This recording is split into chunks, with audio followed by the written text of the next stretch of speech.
Welcome, everybody, to The Vine and the Veil, the podcast where we dive between worlds to reveal the mysteries of the light and the dark, the wisdom of the spiritual, the wonder of the mystical, and the power of the supernatural. I'm your host, Carlos, and this is my co host. Maria. So let's talk a little bit about why we decided to do this podcast. I think just to give context to our listeners. Yeah. I think the both of us are, pretty spiritual. We're also, Mhm. we also grew up in a household that was very much into the Extreme supernatural. Catholicism, supernatural beliefs. But interestingly enough, came through a history of generational witches, but that was something that our mother didn't want to speak about. So she went the realm of super Catholicism. Yep.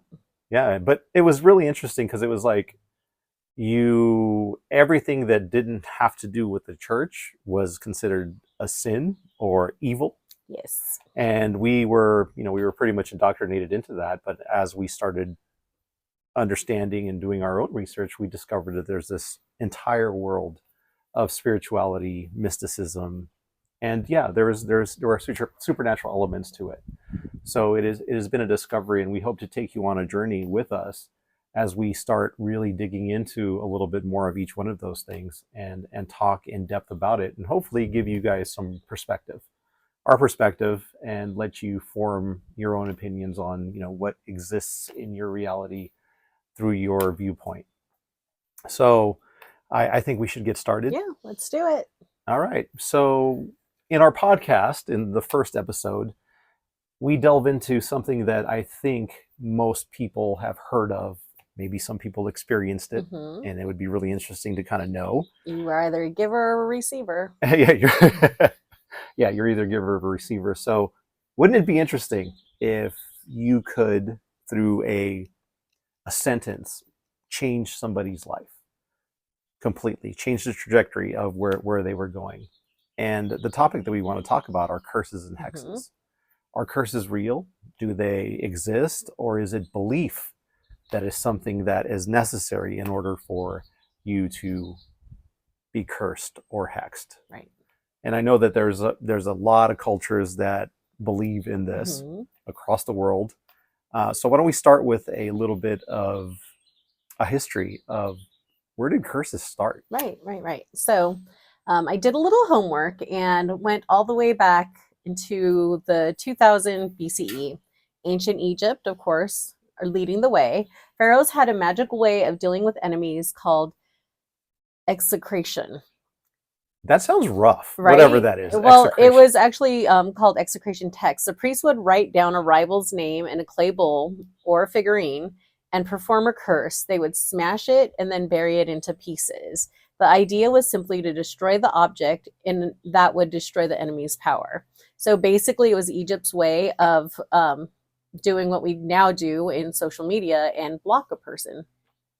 Oh, that was interesting. So was it more of just protection for the people or the person who was performing the ritual, or was it an actual, like, I'm going to curse the person that I'm targeting and hope that whatever happens goes badly for them and goes better for me? I feel like since it was being handled by priests and not the common man, that it was probably a way of stopping the person with the intent of receiving the curse, of stopping them from any kind of success or any fruition or whatever it was. That was just like putting the block on them, holding them where they were and not letting them advance into whatever agenda they wanted. And I wonder if it was something that was more geared towards the elite caste of people and not the common regular worker folks. Right. I'm sure the common worker folk had their own ways of doing things, but like we had a discussion the other day of how interesting it is, just in general, magic and witchcraft and everything, is that the elite had these powers where they try to suppress all of this in the common man. So that kind of led us to where we are now, where everything came from words, not really text, because there was a literacy thing, right? The common man didn't know how to read or write. So everything was a history of tales and language, and that's how things were passed on until the grimoires became a thing, and then things were passed on in text. But the ones who actually had text as we all know, hieroglyphics, the people that had access to things like, writing a Bible. So that's how I think the elite kept the common man at bay with their ability to do things. So So interesting. it was multiple cultures too, Yes. Oh, because yeah, so absolutely. Egypt and then Sumeria was another Yeah. one. So Mesopotamia is next on the line. So Mesopotamia curses were treated as serious business. There was a code of Hammurabi. Hammurabi. Hammurabi, thank you. I knew I was going to butcher That's okay. it. Essentially, they would punish people for casting harmful hexes. So if they found out that somebody was hexing, they would find a person who, of course, was a priest. They would do a ritual that was called maklu, and that was essentially burning or breaking the curse. So that's something that they did to do that. So they created wax figures of the suspected sorcerer. They would melt it to destroy the spell. They would even engrave a curse on the boundary of stones where anybody lived, kind of making like a property line of this is where your curse ends, and so it wouldn't go past that area. It was interesting. I wonder if you actually had to pay these people in order to remove curses. Oh, I'm sure that was a whole other side business. They're like, okay, let's help block the curse, but on the side, how can I help you out here? So it's interesting. What could be fascinating is another, maybe this is for another podcast, but Mm-hmm. talking about, sorcerers and Oh, absolutely. how they actually did curses in Yes. those time periods and what those Yes. look like. Because that seems like it's I'm going to find who did it and I'm going to negate what they did. Correct. So it's kind of like removing a curse. Yeah. Maybe it could be Absolutely. used for actually placing a curse too. But yeah. Absolutely. Yeah. So then we move forward to 1500 BCE, where the truly savage curse lord came, India's Athravavada. And I know I butchered that one. It was spells designed to reverse magic. It was the beginnings, I think, of sending things back to the caster, right? So it Oh, was return to their sender. return to sender. Yes, Exactly. yes, yes, yes. Yeah. You hear that a lot today Mm-hmm. is the return to sender spell. So it's Yes. really interesting to hear that that was back, way back Way back. in India, Correct. in that culture. Yeah. So Yeah. does it have a lot to do with the Vedas? Like, is it part of the Vedas, or is it something that is I didn't different? do that much of a deep dive. I'm curious, and Yeah. maybe our listeners might know a little bit more of the Hindi tradition, or the culture and how that works, because I know that there are so many different gods and goddesses Mm-hmm. as part of the Indian pantheon. How does magic and curses tie into all of that? Super interesting. Right. And maybe in another podcast we decide that we want to delve into Yeah, a specific specific cultures. culture and tradition. Absolutely, absolutely. Like I don't think in my research I even scratched the surface with sorcery, especially in like the Middle Ages. Mm-hmm. So that will be interesting. But I did now go on to what I think has a huge influence of modern magic. So now we are in ancient Greece and Rome. It's the year 500 BCE, and cursing was pretty mainstream. People would inscribe their grievances on metal tablets. They would essentially bind whoever they were sending the curse out to. They would drive a nail straight through the metal and then throw it down a well, put it in a grave, essentially a sacred spring, or anything that was close to the underworld in their mind. Oh, And interesting. that's how they punish thieves and rivals, competitors, unfaithful lovers. And actually, archaeologists have found over 1,500 items of these. Isn't that Wow. crazy? But again, tying into what you said before, and even in the medieval period, most people couldn't read. Literacy was not Yeah, a it thing. wasn't a thing. So the people that were actually doing all of this Mm-hmm. were the wealthy, or people who Correct. could Yeah. actually do that. And metal is expensive. Right. So in order to be able to do that, you have to have the money to, Correct. number one, read, be able Mm-hmm. to be educated enough to read, or hire somebody who can do that, Right. and then buy the metal and then throw it somewhere. Right. Which is also interesting because water is a carrier of energy. Mm-hmm. Mm-hmm. So I wonder if that was something that was part of this, but Yeah, fascinating. it is fascinating. And then, of course, no discussion would be complete about talking about the gypsies. So we're going to the Romani people who migrated to Europe from usually northern India around the 11th century. We all know about the folklore that's been painted in history, the stuff that's been painted from the tales from whether it's European folklore or campfires, where they were serious fortune tellers, they were mysterious figures, they put a curse on whoever crossed them, or would be our go-to person that the common man would go to help them with curses, because at that point in time, all Catholicism, religion, Christianity was like super mainstream, and all the other, any kind of esoteric thing became something that was like under the surface and shunned upon. So, So this is something with the gypsies and the Romani people, where the mhm. gypsies were much more the common person, Correct. and Yes. so you could go to them and get like a potion Yeah. for love potions or whatever, Right. and then if you really hated somebody, you would, or had a Yep. problem with them, you could go and do a curse on them. Of course. And then of course, sadly enough, it was, they were looked down as the common folk and people that you nobody wanted to speak to. So Hmm. it's unfortunate, like they were treated extremely badly. They, I think to this day, that is still a common thing, but and we don't call them gypsies anymore. That is, it's just the way that things are. And even now, like people, even though witchcraft has become more mainstream, it's not something that we still talk about Right, because commonly. I think there's a stigma, and the movies have a lot to do with it. When you think about curses or things that you've seen, a lot of times it's gypsies that are portrayed in Correct. this sort of negative light, that Mm-hmm. they're always they're casting curses or doing evil potions or do whatever. Mm-hmm. When that's just the surface of all of it, there's more Correct. to it than that. So that's Yeah, actually really, really interesting. it is. I think most of their magic actually came self-protection. It was all self-protection Mhm. because they, like I said, they were just treated And I'm poorly. sure they were persecuted Absolutely. because of Total their beliefs. persecution. Absolutely. Absolutely. So now we're going to modern times. So how does all of this stuff manifest in 2026, right?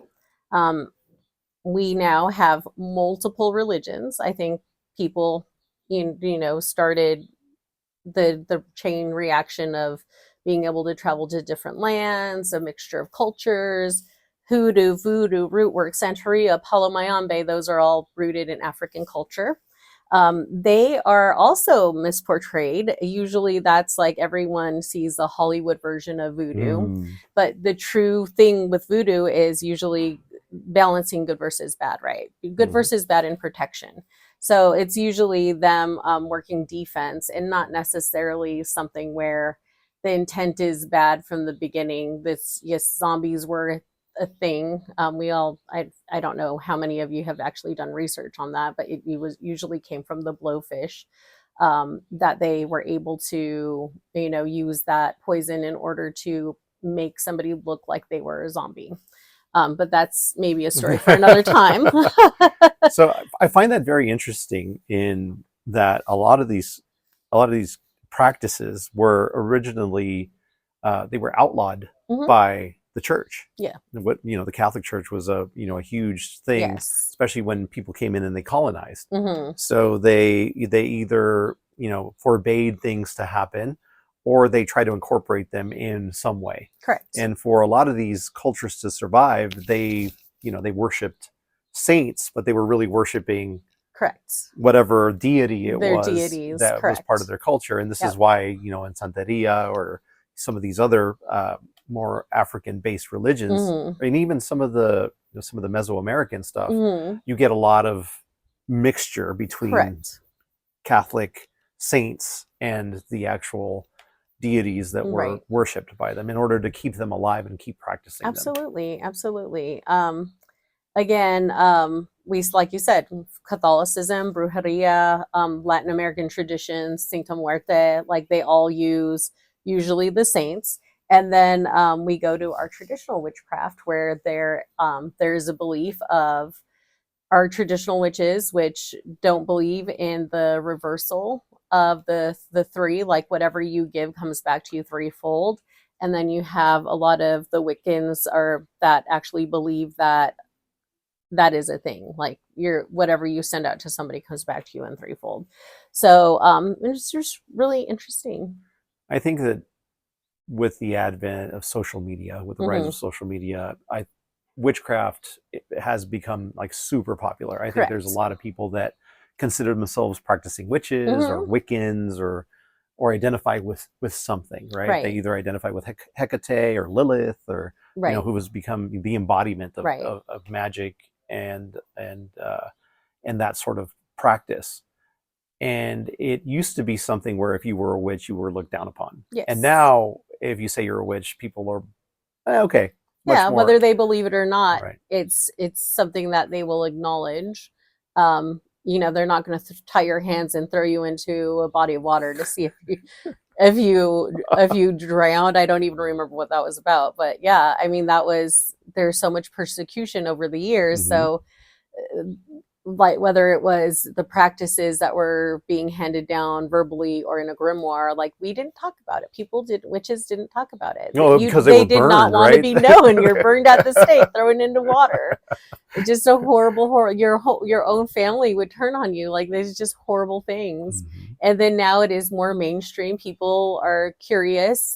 Sadly enough, a lot of that the practices just weren't handed down or written. So if you're like in our situation where our mother didn't want that to happen with us, we have no idea because she didn't learn it from her mother because she didn't believe in it. So these are the things that we'll never know the true history, because everyone before my mom or our mom, they're all gone. So essentially, like uh, that history of that was in our family is a thing of the past now, and we just have to find our own way in it. Right, right. Yeah. And it's pretty sad that the indoctrination of that religion made it so that we lost Yes, a a huge huge part of a our huge family part of history. Absolutely. who we were, where we came from, Yeah. the practices that were actually used by the people in that area, Right. which is unfortunate. But part of the process of this podcast is hopefully doing enough research to dive into some of these things, and Correct. just for us discovering who we were, what our ancestors actually looked like, and what did they actually practice, Yeah. Correct. which is kind of cool, Yeah. and I think will be very healing for us as we go on this Hmm. journey. So that's a perfect segue into us and thinking about, okay, where do we think hexes and curses lie? So what's your opinion? My opinion is that most of it's rooted in a person when they have had something happen in their life that's so significant that they feel like they need to try something to leverage power towards someone, right? So whether it's a tale as old as time, even going back to the beginning in Egypt, usually jealousy, ambition, um, going into the thieves in in Egypt, like all those things. If we've been wronged, the the instinct is to wrong the person that wronged you, right? So certain people that believe in magic end up trying to go the route of hexes or curses. Mm. And I do believe that people actually obviously do these rituals. Whether or not they work is another thing. So how much of it, like you mentioned before, is psychological, and how much of it is actually coming from magic Mm-hmm. or energy, right? Right. So I think that energy is a thing. You Mm-hmm. touched on it, and it's extremely powerful. Your words, backed by intention, have impact. Mm-hmm. And you can see that in a lot of people when they're, orators, really gifted people Mm-hmm. that talk, that can make people feel emotions. Correct. I think there are people that can project that, and there are people that are susceptible to things because they believe it. Right. In some way, they've experienced something that gives them that belief that it exists. Mm-hmm. And if you believe that something exists or that it's real, it will be for you in your reality. That's what I think. Absolutely. So for some people, yes, curses and hexes exist, and for other people, they don't, Yeah. because they don't have a frame of reference. They don't have a frame of reference. And if you have been obviously like a lot of hexes and curses, you may not know they've been placed on you. So yes, words are absolutely a weapon, right? In the book, The Four Agreements, a word can destroy somebody, right? It is so vile. Like you could have, even at work, you can have like a great day. One person says something and it sends you spiraling into anxiety and Exactly. stress and all the things. So like words, if you've heard the curse or the hex, I do believe it has an impact on you because it happens in our daily lives, right? But the things like whether it's a voodoo doll, somebody, throwing a nail that they've inscribed something, put your name on it, stick a nail through a piece of metal, threw it into the well and summoned Hades, like, I don't know. I do think that weird shit happens. Sure. I do think that there's a possibility that curses might actually be a reality. It goes, take a few steps back. I think that if people believe fundamentally that there is a light and a dark, that there's good and bad, Yeah. I think that inherently they'll believe that curses happen. Right. And that's why the industry is so large for protection. Correct. Absolutely. I think that's a thing that is very prevalent, when you hear about crystals of protection, amulets of protection, all of these things, because without that belief that curses, hexes, bad things exist, you wouldn't really need any of these things for protection. Yes, the market of protection. Yes. Right. And I honestly think, in my humble opinion, that at the end of the day, it's all energy and it's all the same. Yeah. It's just different parts of a spectrum. Yes. So, and it's the power that we give it, like almost a placebo effect. So let's say that you found out somebody cursed you, or you found a candle wrapped around your door of your front door, or find a voodoo doll, something that you're like, this kind of looks witchcrafty. And then the next day your car doesn't start. You get to work, you drop your coffee all over yourself. Right. All these things start gaining power towards that. Now, was that going to happen one way or the other? I don't know. But now you've actually given energy to that curse. Yes. You've given that power. You've given that power away. So is it placebo, or is that a part of a curse? Like, you see it, it comes into your mind and you feed it, like you're feeding it, and it becomes grander and greater. Or is it just something that would have happened anyway? Yeah, possibly. Yeah. Possibly. Because I think that your intention and your fear manifests. Absolutely. Because you're the one that's projecting that. So if you see all these things happen and you say, my day is going to go terrible, or I have a terrible day, it will go terrible, because absolutely. you will manifest the things that are not going to be okay for you. Yeah.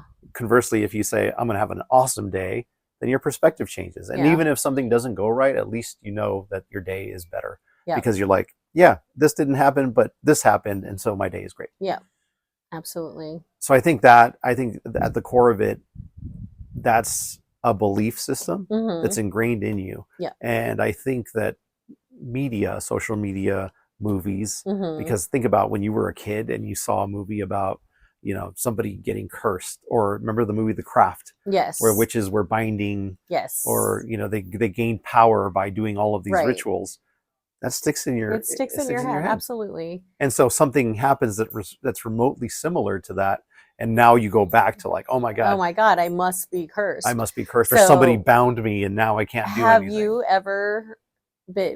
Have you ever cursed anyone? That would be the first question. I don't think I've ever cursed anybody, but I know that I can project intention and energy in a way that impacts people. Absolutely. And it can make people cry. It can do all of these things. So I've never wished ill on somebody like that.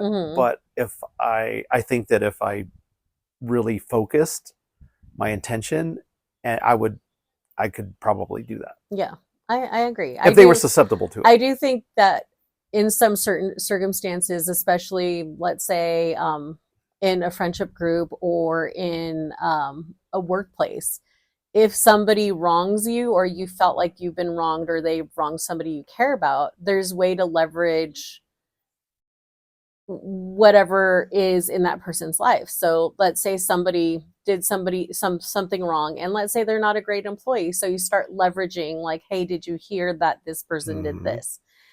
So things start coming to the forefront, and then next thing you know, that person might be out of a job. Or friendship group, oh, did you hear that this person said this about that person? And then the drama and the gossip starts happening, and then that person gets excommunicated from the friendship Right. group. So I do think like intention has everything to do with it. You have power to influence people in certain circumstances, and I think people sometimes leverage that as a curse. And I think that's what it is, right? Yeah. Because if I were to come and say, you know, I was angry and I said, I curse you with misfortune for the next 3 weeks Right. because you wronged me in that way. Right. So I said that with intention, Mhm. right? And I was angry and it projected. Right. You've heard curses and you're like, oh, now your fear kicks in. Correct. And now you're like, oh my God, did that just happen? Right. Am I cursed? Now your subconscious is like, oh man, you're cursed. Misfortune is going to happen. And now you're thinking about misfortune over and over Right, and over right, again. right. So then things start happening. And now anything that happens that doesn't go right for you, you're attributing it to the fact that I cursed you. Right. So since you brought that up, it made me think of, and Daniel will be grateful that I'm bringing this up. He has forced me, my husband, Daniel, has forced me to watch wrestling. So there is something that's called the Danhausen New York Knicks curse, right? Mhm. So he is this wrestler that has a vampire persona. He likes to curse people. His slogan is, "You are cursed." And then next thing you know, bad things starts happening. I do believe in WWE. A lot of it is the drama. He's like, it's a male soap opera. I let him watch it. He loves it. But with the New York Knicks, so interestingly enough, he ended up cursing the New York Knicks. They started losing. Something happened. I'm not sure all the details, but then he uncursed them and they started winning. Well, people were saying, we're reaching out to him saying, we'll pay you to uncurse them. Right.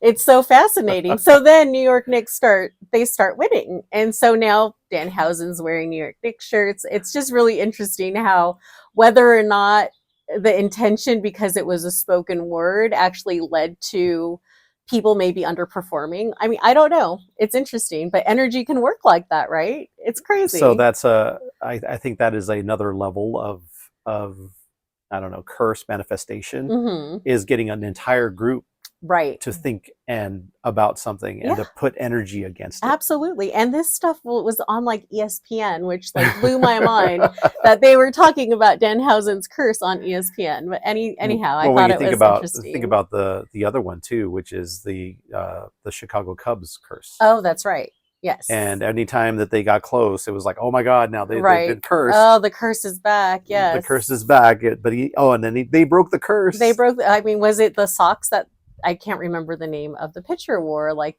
every game straight? Like, was that enough power to undo a curse? Yeah, and I don't know. and that's something that we can talk about in The a separate podcast, is superstitions Yes. that people have incorporated into their daily lives in order to be able to protect themselves or to give themselves a little extra oomph or whatever it is that they attribute to an object or something that they wear or whatever it is, and that gives them the power to be able to perform or do something that is, beyond their scope. Correct. Or beyond what they could have done. Their capabilities, yes. They gives them superhuman powers.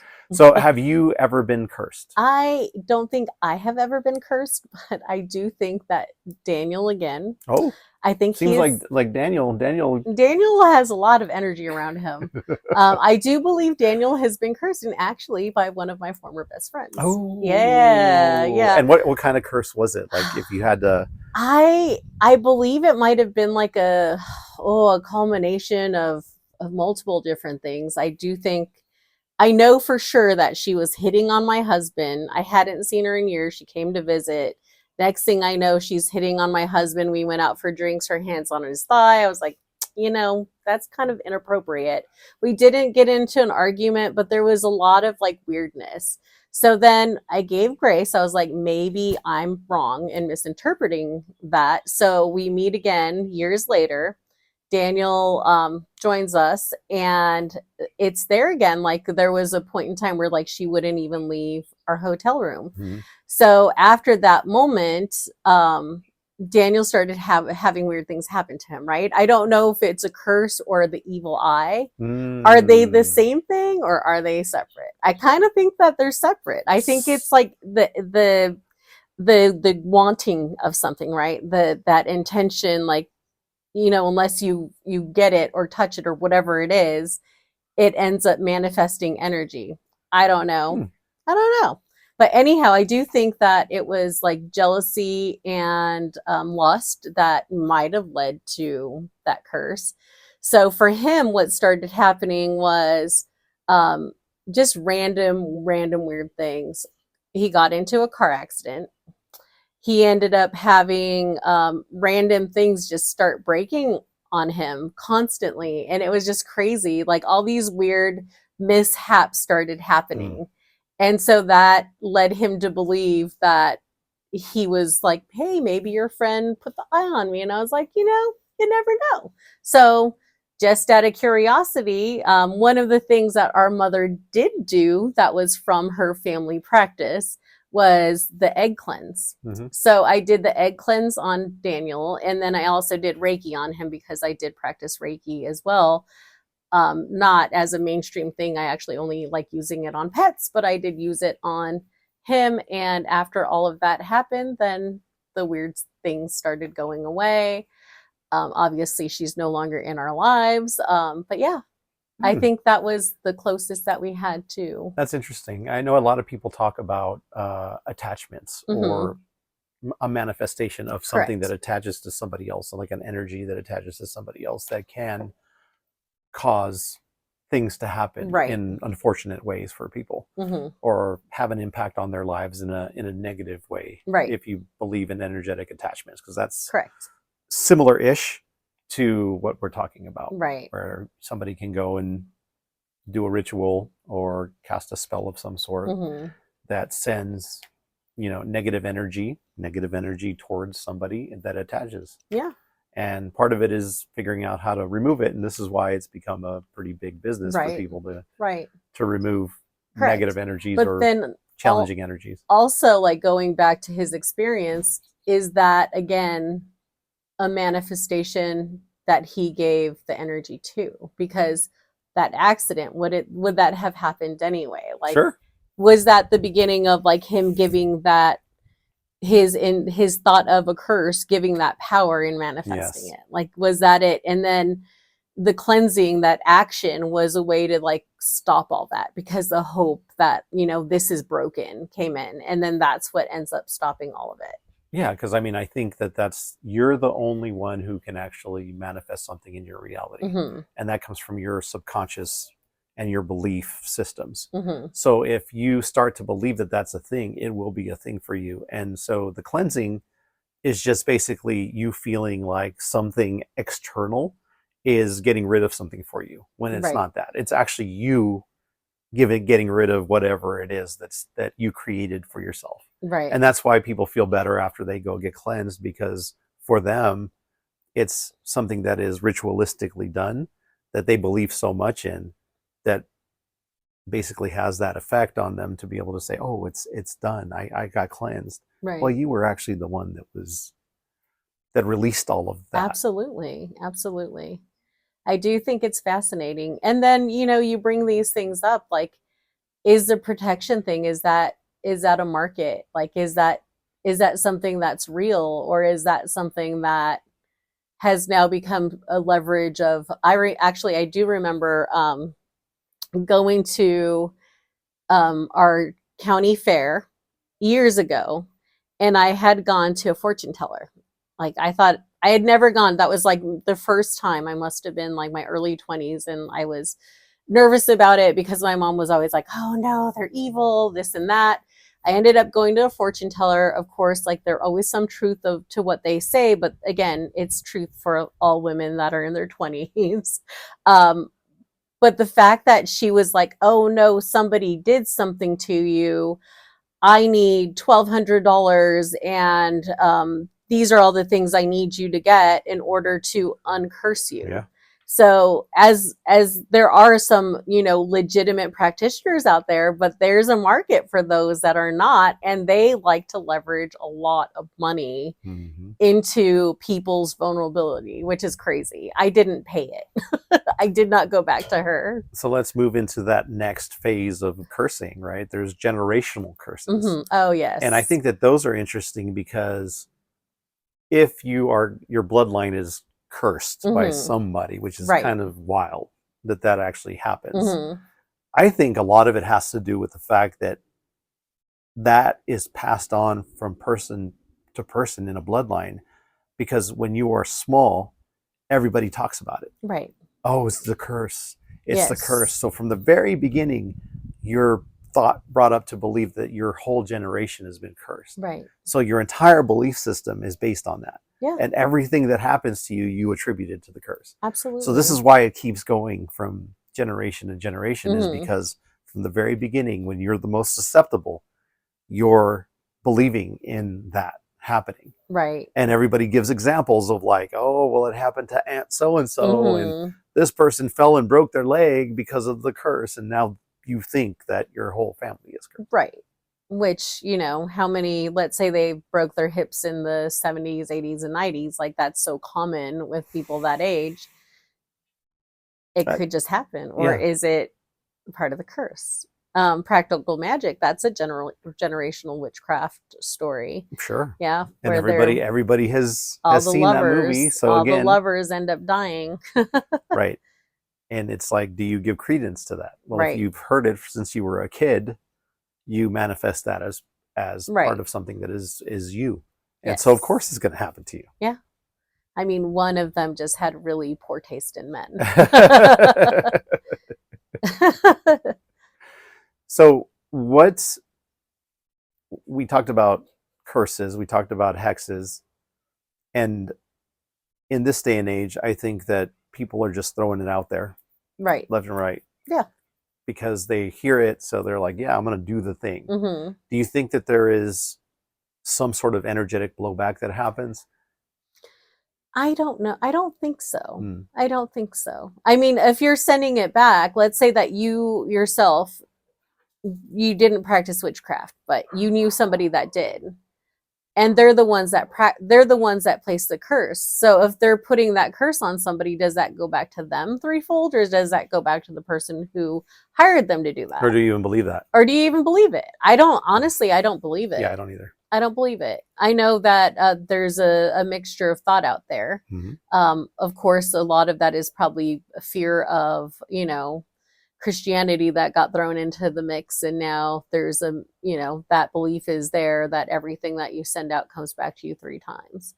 I mean, if you're out there and you murder somebody, obviously that karma is going to come back, right? Because they could usually tie that back to somebody. Right. But whether or not it's something that let's say like, oh, this person was a terrible person, they bullied me at work, they retaliated against me, I'm going to put a curse on them so they lose their job. They probably were going to lose their job anyway. So just saying. I also think that religion in general, if you don't think about it, right? If you don't follow the commandments, or you don't do these things that have been prescribed by the church, what's at stake? Your soul. Your soul. So you're basically cursed. Right. If you don't do these things, right, correct. Your soul is cursed to absolutely hell. Cursed to hell. You might as well, you're done. Live your best life. You're done. So it's funny that a religion or a religious organization uses that right in a different way, but it's still a thing. It was a way to control people. It was the greatest curse of all time, right? When you think about it, yeah. Greatest curse of all time is like having these rules that were placed to keep people down, to keep the elite and the people that didn't have an education and didn't know better, weren't able to think beyond what they were being preached to. Like right. It kept them where they were. Right. It's so sad. Crazy to think about. So normally in this segment of our podcast, we would review something that was submitted by one of our listeners, or pull up a Reddit story and kind of read it and talk about it and discuss it. But we just watched a documentary that is extremely relevant to this conversation in this podcast, and it's called A Cursed Man. And it is about a filmmaker. His name is Liam, and he's got this brilliant idea where he wants to know if curses are real or not. Correct. So he moves through and talks to different practitioners from different cultures, and he wants somebody to curse him Yes. because he wants to feel what it's actually like to be cursed. He wants to see if he could prove it, whether or not it's psychological or if there's something to it. Right. What a way to be a guinea pig! Like throw yourself in there. That's not something mess with the unseen. I Yeah. don't know. So he starts off in Los Angeles, Mm-hmm. and he goes and talks to a coven in LA. And when he asks them, he's like, "Will you curse me?" The head of the coven kind of looks at him like, Are you crazy? you've got to be crazy if you're Right? asking us to curse you. And they do something, They do something but I don't think that they fully, with all their might and power, or No. any tangible, real curse spell. Probably not. Yeah. So he's like, I'm not feeling anything or whatever. So I'm going to go and figure out, where do I go next? Well, let's try voodoo. Let's do the voodoo The thing. New Orleans witches. Yep. So he goes to New Orleans and he talks to a voodoo practitioner Mhm. who says that he's a badass, and he asks him to curse him, and the guy's like, absolutely not. So much so he walks out on him. Yeah, he just walks out because he's like, no, I'm not gonna do this. Yeah. I've seen bad things happen, and I'm not gonna be responsible for something happening to this dude. Yes. I'm so badass that I mean, I have no doubt that he is badass. Yeah, and then he talks looked about very badass. somebody stealing his figure that he's used to do a lot of magic with, and that person ending up dead Yes. because he stole this artifact of power. So he's very serious Yeah. business, and so he tells Liam to basically F off, and Liam goes away. But Liam is still in New Orleans, and he's like, I'm gonna find someone that whoever his production group is on the phone, looking for somebody. Yo, you got a priest that's going to be able to curse us. So they find this dude, right? And he's another practitioner. But this guy is more of like, you really want to do this? Do you want to make this happen? He's like, I'll do it, but you have to be the one that says, do this on me. Yes. Make this happen. Yeah. And he was very clear about like the liabilities of like, hey, this is never going to be anything that is on me. This is on you, because you're asking for something that, who does that? But Liam does that. But when Liam says, yo, it's okay, this guy's like, it's on. His wicked laugh. Like, honestly, the first time, I actually saw it 4 times at the point where I saw it with you. That was my 4th time. The first time I saw it, I was like, oh my God, this guy, he's like there's so much like power there. And like the laugh was so wicked. But then watching it, I think it was like the 2nd or 3rd time where I was like, you know what? He's not laughing out of like, well, haha, I'm wicked. He's like, this motherfucker. Literally, he's like, this motherfucker is going to get what he's asking for. And I have no doubt that he's starting to, right? Yeah. So then after that happens, he starts having dreams. So he's documenting that he's having dreams, and it's disturbing his sleep. But he's still like, I don't know if this is actually the curse or not. So let me take this shit international. So now this dude goes to India to find. He talks to one person, remember? And that guy's like, yo, I do good stuff. Correct, I'm only doing, but I know somebody. And then he goes to like a jungle, like the animals and wildlife alone, like the danger of that. But then also like he went with people that he didn't know into a cave in the jungle to have God knows what done to him, because I don't think he even in the end knows what was done to him. No. It could have not even been a curse. Yeah, I actually don't think that the folks there actually did the curse on him. No, I don't think they did either. I think there was some kind of language barrier, and Correct. that person was like, I'm going to do a ritual of some sort. Right. But ultimately, I don't think he knew exactly what was happening to him. So he's like, I'm still having these dreams, but like nothing crazy is happening. So you know what? I'm going to go to Mexico, where the spicy magic lives. Yeah, and I'm gonna go to this place where there's a bunch of witches that live, because there's like a I can't a remember the name place of the town, but in the town yes. where it's just all witch people. So he meets a practitioner, and he's a practitioner of Satanism. Yes. And so he's like, "Yo, will you please curse me?" And he's like, "Sure. I think Right. if this is what you really want, it's a little bit weird for people to come and ask to be cursed, but let's go. Let's do it." Yeah. He was like, usually people come here out of something out of desperation when they're asking to make whatever pact with Satan where they're signing their signature in blood. But Liam did it for a curse. And it's funny because he's like, it's a little odd of a request, but I'm sure we can make it Yeah, happen. So he absolutely. takes him to a cave that's full of bats, and there's this massive statue of Satan, I guess. Correct. And he does a ritual, and he makes him sign a pact in I'm blood. sure there was like, I think there was like a chicken sacrifice, like pouring blood all over you. And there was a signing bunch of yourself people in there blood. too, because I A think ton of other people asking Satan for things. But yeah, what a thing that, I mean, other people were probably like, hey, I hope I don't, I get the job that I I want to be want and I rich or want to whatever have it the is. lover that I wish I could have. But nope, Liam's like, you know what, Satan, I want to be cursed. No, I want to be cursed. So that happens, and now he's like, it starts to fast forward a little bit, and his dreams are getting worse now. Yes. He's having trouble sleeping, and there's also physical ailments. Physical ailments yes. start kicking in. So now he's like really a little bit freaked out. Yeah. That and he starts to worry for his family. Yes. So I honestly think that the production crew probably were like, hey, you know what, dude, you probably need to figure out how to. Number one, I think we have enough to be able to do this documentary. Yes. But we need to be able to actually get this off of you because this might be a thing. This it might not be actually, a psychological manifestation. Be a thing. So he goes back to the coven, and I don't know. The dude was like, "This is gonna be challenging, dude, right. because you did a blood pact. I mean, blood well, magic. Not just the blood magic, which will be a whole other episode, but we're talking like, let's say that it was 3 curses at that point in time. Yeah. Let's say that the practitioner in India did a curse on him.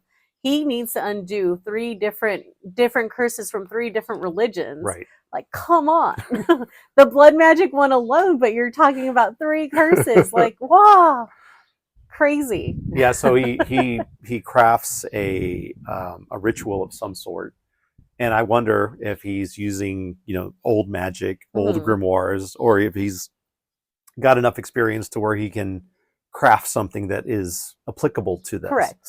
It's probably a combination of both, I think, right? Yeah. I think over the years, like, the way things happen have been so modernized that you put your own spin on things that it's applicable to whatever you're actually doing versus this is just for this type of situation. Like, situations vary. So I'm pretty sure you put a spin on it. Right. So they go down this whole thing. He brings his entire coven, and they do this drumming, dancing ritual. They make him do some stuff, and then they're done. And he says that the curse has been lifted. Correct. Or the curses or curse, whatever it is, has been lifted.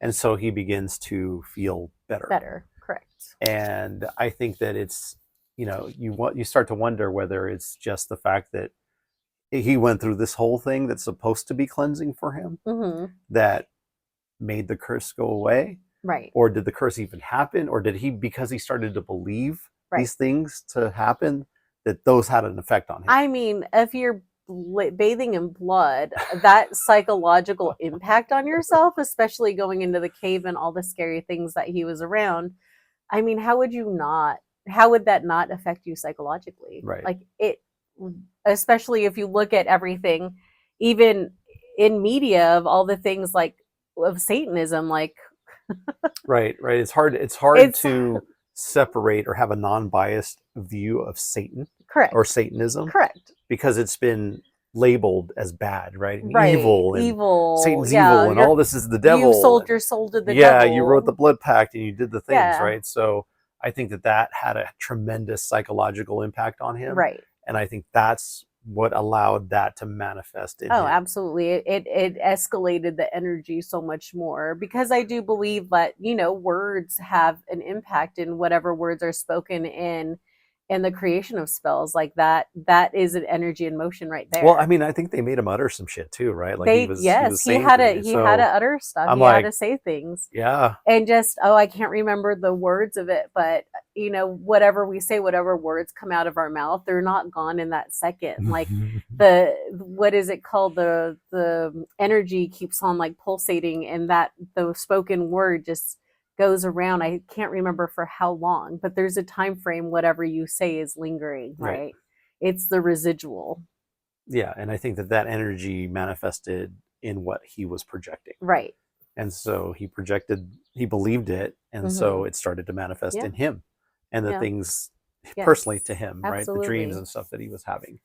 So at the end of it, I don't think he was very conclusive in what he said about whether curses existed or not. I think he believes that they're real. But I think Yeah. ultimately with his experience, he thinks that There's something there's to something it. to it. Absolutely. I mean, I have no doubt that I personally feel like they are real. Like the people that are putting these magic, like it just from the standpoint of, I've practiced Reiki before. So when I do Reiki, like I feel something in me, a pulse of energy that's not normally there. But you have these practitioners where all they do in their whole life is devote what I do 9 to 5 in healthcare. They're doing 9 to 5 or even more hours than that to their spiritual practice. Like I can imagine the exponential energy that they have and how powerful that is. Mm-hmm. And they're focusing all of that into one thing. Like that has to result in something. Yeah, I mean, I think that that's part of it, but in order to have an impact on somebody else, I think there has to be The self the component self too. Oh, component for and sure. giving power to somebody to have power over you. Absolutely. If you don't allow that to happen, none of that will have an impact on you. But the moment that you allow it and you believe it and you are fearful of it, that's when the shit actually happens. Oh yeah, absolutely. I agree with that as well. We definitely add more to it, and it is a psychological, it's a human component of it, right? That's how we react. That's Right. how what we do. Yes, Yeah. that's what we do. So if you have ever been cursed or actually cursed somebody, we would love to hear from you. So, send us an email at thevineandtheveil@gmail.com, and we'll listen to it, Yeah. and Maybe we'll read it, and maybe, read it. Yeah. Put it on our next podcast. Also, very interested in having submissions about generational curses. Yeah, that could be really interesting you too. don't hear as much of those as you do like the common curse for a spurned, lover or jealousy or whatever it is. Generational curses, like I'd love to hear more about that. Yeah, or if you're a practitioner of a specific thing, whether it be voodoo, Santeria, anything, Wiccan, witch, and you've actually cursed somebody, that would be super interesting to hear. We would love to bring you onto our podcast. Absolutely. To talk a little bit more about that, because I think it's something that is a lot of people would want to know about. Right. And how that works, especially with the history of things, a generational, whether you're a generational witch and learn the practice, or if that's something that you started within your own life and how that developed, and what your spin on curses or hexes are. That would be very fascinating to learn that. Yeah, super cool. Yeah. Well, thank you guys for listening. We hope you got something out of this podcast, because we were really excited to put it together. And yeah, thank you for tuning in. Thank you.